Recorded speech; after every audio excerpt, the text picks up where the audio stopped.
Hello everyone, hope you all are doing good. So today we are going to discuss some 40 plus questions जो CDP के हैं और ये हमारी last video है CDP को लेकर बिकॉज CDP हमने बहुत बार रिवाइज कर ली है और कम से कम 40 वीडियोस इसकी कंप्लीट हो चुकी हैं आज की मिलाकर।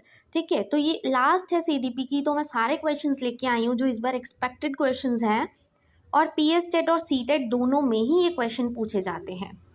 So let's start with the first question. Development का mean होता है series of progressive change that occurs in orderly and predictable pattern as a result of maturation and experience. ये चीज़ किसने बोली थी कि जो आपकी डेवलपमेंट होती है वो एक ऑर्डरली और प्रिडिक्टेबल पैटर्न में, ठीक है, और रिजल्ट किसका होती है, ये मैचुरेशन और एक्सपीरियंस का। किसने बोली थी ये बात?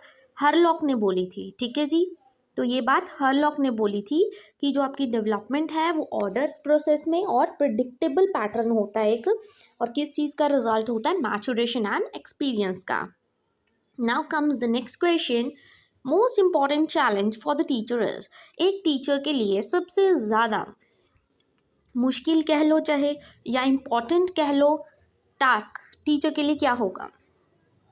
To understand the individual psychological needs, एक बच्चे की नीड्स को समझना। टू मेंटेन गुड डिसिप्लिन, देखो डिसिप्लिन मेंटेन करना टीचर के लिए डिफ़िकल्ट नहीं है, वो उसकी ड्यूटी है।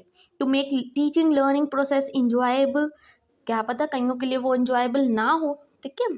To assign the student good home assignments दे के तो कुछ चैलेंज नहीं हुआ, तो ए ऑप्शन बिल्कुल करेक्ट है। क्योंकि देखो एक टीचर के लिए सबसे पहली इम्पॉर्टेंट चीज़ जो समझनी बहुत ज़रूरी है वो है बच्चे की नीड्स, कि बच्चे को किस चीज़ की ज़रूरत है। ठीक है, क्योंकि कई बार क्या होता है टीचर पढ़ाता रहता है बट उसको ये नहीं समझ आता कि बच्चा लैक कहाँ कर रहा है, कहाँ गड़बड़ कर रहा है, जिस वजह से उसका स्कोर कम है। तो बच्चे की पहली नीड्स पता होनी चाहिए एक टीचर को, तो ए ऑप्शन बिल्कुल करेक्ट है। Now comes up with the next question. A child comforts another child who is crying, कि एक बच्चा दूसरे बच्चे को चुप करा रहा था जो रो रहा था, बाय ऑफरिंग हिज टॉय, उसको टॉय देकर चुप करा रहा था एक बच्चा। The behaviour of the child who tries to comfort the other child represent, मतलब उस जो बच्चा दूसरे बच्चे को चुप करा रहा था, जो बच्चा रो रहा है, उसके बिहेवियर से हमें क्या पता लग रहा है? क्या वो सोशल डेवलपमेंट की बात आई है? सही बात है। सोशल इमोशनल की, ये भी सही है। कोग्निटिव नहीं, कोग्निटिव की बात नहीं हुई यहाँ पे। देखो सोशल और इमोशनल दोनों है, तो सेकंड ऑप्शन तो हमारे पास दोनों है। ये देखो सोशल प्रोसेस भी सिखा रहा है हमें, इमोशनल डेवलपमेंट भी सिखा रहा है। ये हम किसी दूसरे इंसान के इमोशंस को समझ रहे हैं, इससे मतलब बच्चा वो इमोशनली डेवलप्ड है। और सोशल चीज़ तो सिखा ही रहा है, हम किसी से इंटरेक्ट कर रहे हैं सोशली, उस बच्चे को टॉय दे रहे हैं दूसरा बच्चा, मतलब वो इंटरेक्ट कर रहा है एक दूसरे से सोशली। तो बी ऑप्शन इसका बिल्कुल करेक्ट है, सोशल इमोशनल डेवलपमेंट बताई गई है यहाँ पे। Now comes the next question. पियाजे के अकॉर्डिंग कितनी स्टेजेस होती हैं चाइल्ड की कोग्निटिव डेवलपमेंट में? ये तो क्वेश्चन बहुत बार आया, 4 स्टेजेस होती है, हम सबको पता है। Now comes next. Vygotsky propose that child development is, Vygotsky ने क्या बोला था कि जो बच्चे की डेवलपमेंट है वो क्या है? वाइगॉट्स्की ने सोशल डेवलपमेंट की बात कही थी, तो सी ऑप्शन तो बिल्कुल करेक्ट है सीधा सा, a product of social interaction. देखो एक बार फिर से कर लेते हैं, जो पियाजे था उसने तो कोग्निटिव डेवलपमेंट की बात की थी, ठीक है, बच्चे के इंटेलिजेंस लेवल की बात की थी। फिर उसके बाद कौन आए थे? कोबर्ग आया था, कोबर्ग ने क्या बोला था? मॉरल डेवलपमेंट की बात की थी। और जो वागॉट्स्की थे उन्होंने क्या बोला? Social interaction, socio culture interaction की बात की थी। Now comes the next. Cephalocaudal trend implies, cephalocaudal आप सबको पता है क्या होता है, एक होता है प्रॉक्सिमोडिस्टल, एक होता है सिफेलोकॉर्डल। सिफेलोकॉर्डल क्या होता है कि जो बच्चा है वो हेड से फुट तक, ठीक है, फ्रॉम हेड टू फुट क्या करता है? डेवलपमेंट करता है, ये चीज़ बोली गई है। और जब हेड से फुट करता है, देखो कोऑर्डिनेशन तो उसमें है ही है, मस्कुलर कंट्रोल भी है, तो डी ऑप्शन बिल्कुल करेक्ट है, both A and B. Now comes the next question. Meaning ILFE, ILFE का मीनिंग क्या है? तो इसका जो सीधे से आंसर है, इसका मतलब है इंक्लूसिव लर्नर फ्रेंडली इन्वायरमेंट। ठीक है, हमें क्या है? लर्नर फ्रेंडली इन्वायरमेंट बनाना है, inclusive learning friendly environment. Now comes the next question, a child studying hard for the sake of getting scholarship. एक बच्चा पढ़ रहा है सिर्फ स्कॉलरशिप लेने के लिए ताकि उसके नंबर अच्छे आ जाएं, तो ये कौन सी मोटिवेशन हुई, इंट्रिंसिक, एक्सट्रिंसिक, पॉजिटिव या नॉन। तो देखो सीधी सी बात है, हमने दो तरह की मोटिवेशन की थी, ठीक है। एक हमने की थी इंट्रिंसिक, एक की थी इंट्रिंसिक। इंट्रिंसिक वो होती है जो हम अपने प्लेजर के लिए, अपनी खुशी के लिए करते हैं। एक्सट्रिंसिक वो होती है जब हम सिर्फ कोई रिवॉर्ड पाने के लिए, बाहर से कोई हमें कोई ऑफ़र करे कोई चीज़ कि हाँ अगर तुम ये काम करोगे मैं तुम्हें ये दूंगी गिफ्ट, ठीक है ऐसे। तो यहाँ पे भी वही हो रहा है, सिर्फ उसने स्कॉलरशिप पाने के लिए पढ़ाई की, तो वो क्या हो गया, एक्सट्रिंसिक हुआ। तो इसका ऑप्शन है B, extrinsic motivation. Now comes the next question, a teacher's effectiveness in teaching can be judged when it. एक टीचर की इफेक्टिवनेस उसकी टीचिंग में, कि वो टीचर पढ़ा कैसे रहा है, हम कैसे जज कर सकते हैं, अच्छा रिजल्ट आने से।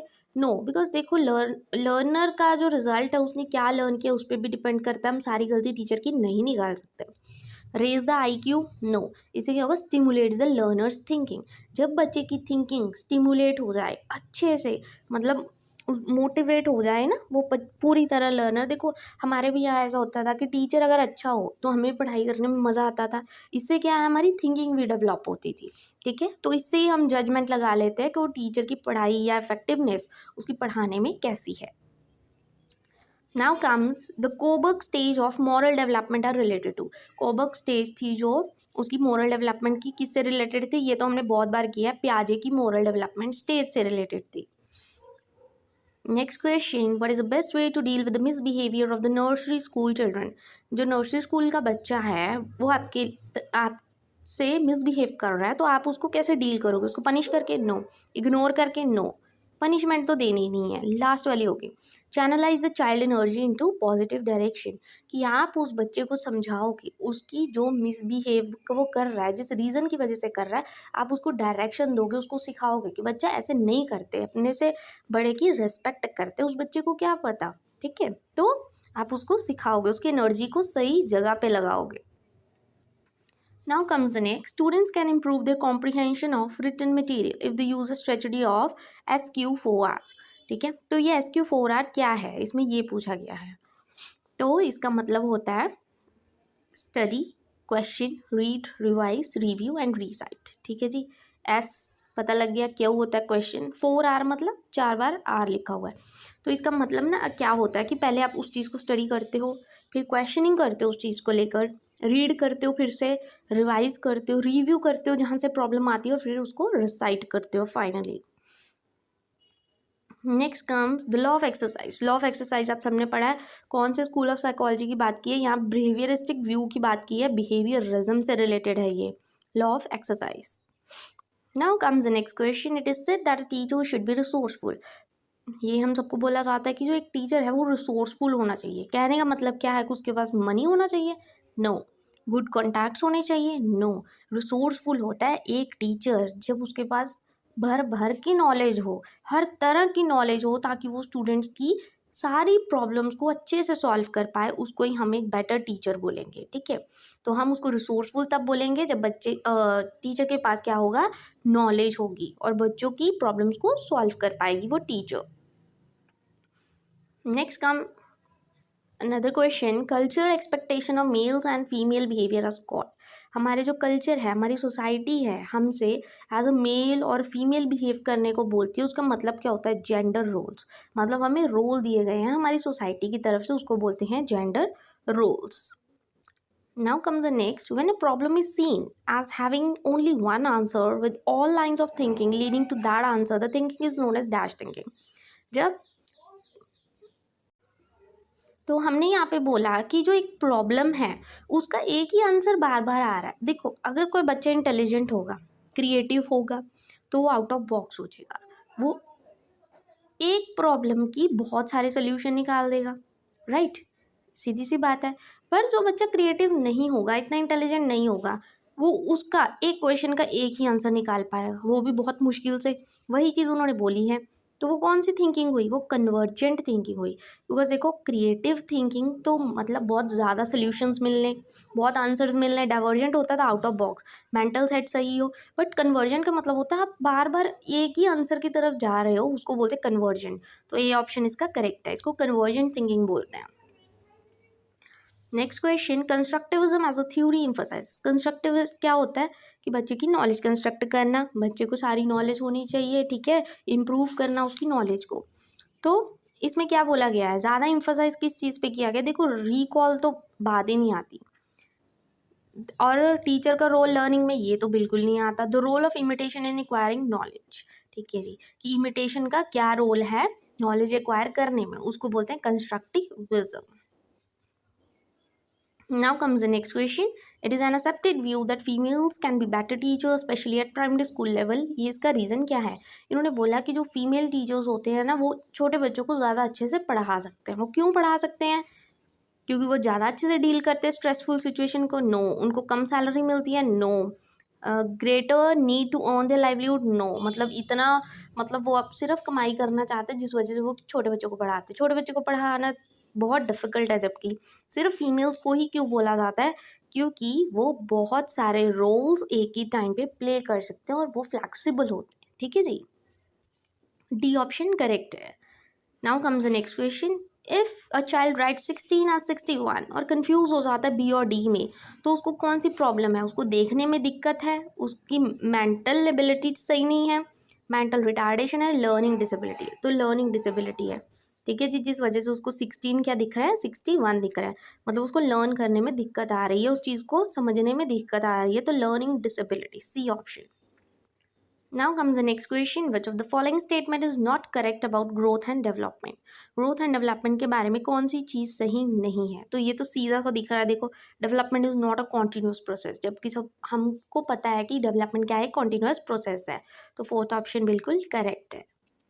नाउ स्कैफोल्डिंग, स्कैफोल्डिंग आप सबको पता है वागोट्स्की की सोशो कल्चर थ्योरी में थी। स्कैफोल्डिंग क्या होता है, जब किसी बच्चे को हम थोड़ी टेम्पररी हेल्प देते हैं, जैसे क्लूज़ वगैरह देते हैं, कोई बच्चे को क्वेश्चन दिया उसको समझ नहीं आ रहा तो टीचर उसको थोड़ा सा क्लू देता है कि बच्चे तुम ऐसा कर सकते हो तो शायद आंसर आ जाए, ठीक है, क्लू दिया, मतलब सपोर्ट देना in learning by the adults, तो उसको बोलते हैं scaffolding.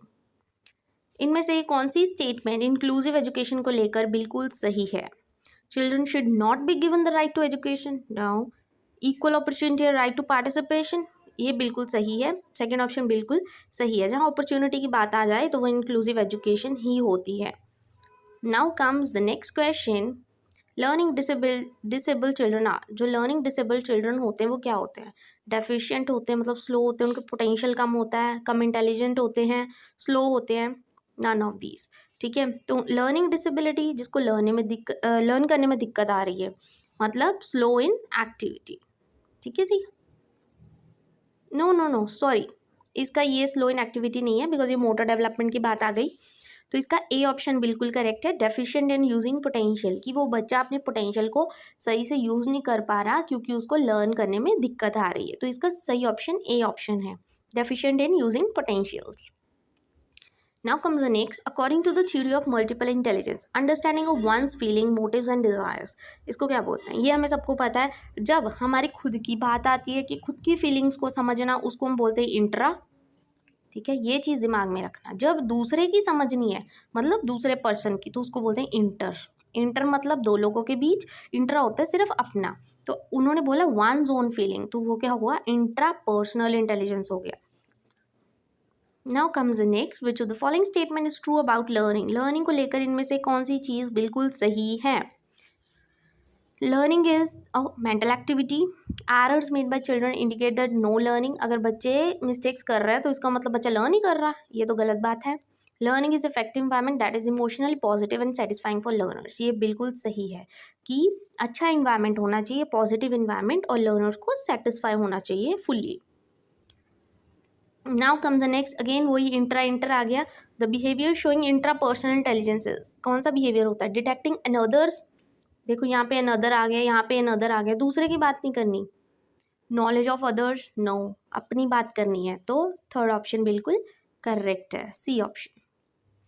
Which are the following is not a characteristic of gifted children, gifted कौन सा होता है, जो बहुत ज़्यादा इंटेलिजेंट होते हैं, ठीक है, IQ बहुत ज़्यादा हाई होता है, 120+ IQ होता है, इनमें से कौन सा गिफ्टेड नहीं है, हाई ऑर्डर मेंटल स्किल्स, ये तो है, ये भी है, solving problems, lack of motivation, ये देखो गिफ्टेड चाइल्ड थोड़ी है, जब मोटिवेशन ही नहीं है तो मतलब वो चाइल्ड गिफ्टेड नहीं है। नाउ कम्स द नेक्स्ट ये question, anorexia nervosa is a eating disorder. कब होता है ये डिसऑर्डर? तब होता है जब बच्चा बहुत कम भोजन खाता है, कम फूड खाता है, उसको बोलते हैं anorexia nervosa. Very limited food intake in children. Now comes the next, unneeded letters, the omission of needed letters, reversal of vowels are commonly associated with which of the learning disability। मतलब पढ़ते पढ़ते बच्चा अटक जाता है, वो confuse हो जाता है, तो मतलब क्या, उसको डिसलेक्सिया है, रीडिंग प्रॉब्लम है उसको, तभी अटक जाता है। वो ओमिशन का होता है मतलब अटकना, तो डिसलेक्सिया है उसको। फिर नेक्स्ट क्वेश्चन है, दो बॉयज़ हैं, दोनों का IQ क्या है? 120 है। इससे हमें क्या पता लगता है कि दोनों की मेंटल एज सेम है, या दोनों के पेरेंट्स की इंटेलिजेंस ज़्यादा है, या दोनों ही एकेडमिक परफॉर्मेंस ने अच्छा करेंगे, या none of the above is true. देखो, दोनों की मेंटल एज सेम कहना ये गलत है। पेरेंट्स इंटेलिजेंट है तभी बच्चे इंटेलिजेंट है, ये भी गलत है। बच्चे एकेडमिक परफॉर्मेंस में सक्सेसफुल है जिस वजह से उनका IQ ज़्यादा है, नो, मे बी वो चीटिंग करके पास हुए हों। None of the above is true. ठीक है, तो डी ऑप्शन बिल्कुल करेक्ट है। कई बार नन ऑफ द अबव आ जाता है तो आपको देखना पड़ता है ऑप्शंस है क्या एक्चुअल में। Now comes the next, during classroom discussion, जब क्लासरूम में डिस्कशंस होती है किसी भी टॉपिक को लेकर, जो एक टीचर होता है वो ज़्यादा टेंशन बॉयज़ को देता है बट गर्ल्स को नहीं देता। ठीक है, इससे क्या शो हो रहा है? जेंडर बायसनेस शो हो रही है कि बॉयज़ को ज़्यादा इंपॉर्टेंस मिल रही है एज़ कम्पेयर टू गर्ल्स। ठीक है, ये क्या होता है? जेंडर बायसनेस की बात हुई है, पहला option. Now comes the next, who is author of the book mind in the society. Society की बात किसने की थी? सोशियो कल्चर थ्योरी वाइगॉट्स्की ने की थी। तो माइंड इन द सोसाइटी किसकी बुक थी? वाइगॉट्स्की की बुक थी। Now comes the next, the upper part of the baby develops earlier than the lower part. ये देखो, इसमें से 3 नंबर के क्वेश्चन तो आते ही आते हैं। सिफेलोकॉर्डल, प्रॉक्सिमोडिस्टल डेवलपमेंट की प्रिंसिपल्स, ये सब आपको आना चाहिए। ये कंसेप्ट तो मोस्ट इंपॉर्टेंट है। ठीक है, उन्होंने बोला कि जो हेड है वो पहले डेवलप करता है, ठीक है, फिर लोअर पार्ट। हेड से लोअर पार्ट क्या बोलते हैं? उसको सिफेलोकॉर्डल बोलते हैं। नाउ कम्स द नेक्स्ट, फिर से इंटर इंट्रा, ये भी वही आते हैं। इंट्रा होता है अपनी चीज़ देखनी, ठीक है जी, मतलब अपने आप से इंटरेक्ट करना, और इंटर क्या होता है? दो लोगों के बीच होता है। Different among various traits in every individual, different in traits given to और more individual, is associated with the passage of time in the given individual, associated with errors of measurement. Intra मतलब क्या होता है? Various traits की बात नहीं आई, given trait to और more individual की बात नहीं आई, difference in a given trait in a given individual. तो सी ऑप्शन बिल्कुल करेक्ट है कि एक इंडिविजुअल में कितने चेंजेस आते हैं, ठीक है जी, टाइम के साथ साथ, वो होते हैं inter individual. Now comes the next question, the two sciences which have largely dominated education are. वो जो तो दो साइंसेस, जैसे कि हम साइकोलॉजी पढ़ रहे हैं, तो साइकोलॉजी तो मेन हमारा सब्जेक्ट है, साइकोलॉजी और बायोलॉजी, क्योंकि वहाँ मैचुरेशन एक्सपीरियंस की बात आई है तो बायोलॉजी भी इंक्लूडेड है, तो हमारा बी ऑप्शन बिल्कुल सही है, biology and psychology. Howard Gardner के अकॉर्डिंग जो थ्योरी है मल्टीपल इंटेलिजेंस की, इनमें से कौन सी चीज़ सही है? Intelligence is not a single entity, interdependent, different types of intelligence interact and work together, ये all of the above। तो ये क्या है? इंटेलिजेंस इंटरडिपेंडेंट है, मतलब डिपेंडेंट है एक दूसरे पे, not a single entity, different type of interact, all of the above, ये बिल्कुल सही है। Now comes the next question, when was the national policy on person with disability. Disability की बात आई है 2006 में, ये इनैक्ट हुआ था 2006, याद रखना। Next, survival needs motivate the organism to. Survival needs क्या होते हैं? सर्वाइव करना, रहना, हमें रहने के लिए कुछ चीज़ें चाहिए होती हैं, मतलब हमारी कुछ नीड्स होती हैं। तो सर्वाइवल नीड्स क्या होता है? To provide for psychological needs, avoid a painful experience. देखो, हमें रहने के लिए क्या चाहिए होता है? रोटी, कपड़ा, मकान, यही सब चीज़ें होती हैं, मतलब ये हमारी साइकोलॉजिकल नीड्स हैं। देखो, हम ये अगर ये कहेंगे कि पेन हमें ना मिले, दर्द ना मिले, तो ये तो पॉसिबल नहीं है। सिर्फ हाई स्टेटस के लिए सर्वाइवल ये क्या नीड्स हैं कि हमारा स्टेटस ही हाई होना चाहिए? नो। सिर्फ प्लेजर के लिए, खुशी के लिए? नो। ये होती है साइकोलॉजिकल नीड्स प्रोवाइड करना।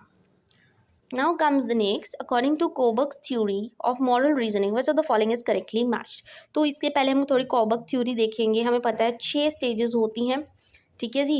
और 3 लेवल्स होते हैं। तो उसमें क्या होता है, प्री ऑपरेशनल, कन्वेंशनल और पोस्ट कन्वेंशनल की बात की गई है।